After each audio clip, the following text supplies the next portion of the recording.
आदरणीय व्यासपीठ पूज्य गुरुवर्ग आणि इथे जमलं माझ्या बालमित्रांनो मी तुम्हाला आहे 2 शब्द सांगणार आहे ते तुम्ही शांतचित्ताने ऐकून घ्यावे अशी माझी विनंती.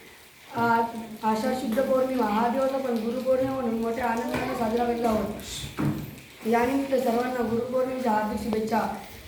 गुरुपौर्णिमेला आपण व्यास पौर्णिमा असेही म्हणतो कारण आदी गुरु व्यासांचा जन्म ह्या दिवशी झाला होता.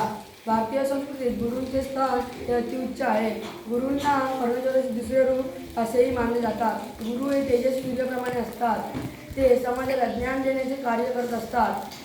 कुंभार ज्याप्रमाणे मातीच्या गोळ्याला आकार देऊन सुंदर मटके घडवतो त्याप्रमाणे गुरु मानवरूपी व्यक्तिमत्वाला आपल्या संस्काराने आदर्श घडवतात. गुरूंचे ज्ञान हे सागराप्रमाणे अथंग असते. आपले प्रथम गुरु आई वडील असतात, नंतर आपले गुरु शिक्षक असतात. ते आपल्याला नवनवीन ज्ञान देतात, आपला सर्वांगीण विकास करतात, आपल्याला चांगले काय आणि वाईट काय हे समजावून देतात, आपल्याला जीवनात यश कसे मिळवावे हेही शिकवतात. कोणत्याही कठीण परिस्थितीत धैर्याने सामना कसा करावा हेही शिकवतात. गुरु आपले मार्गदर्शक असतात.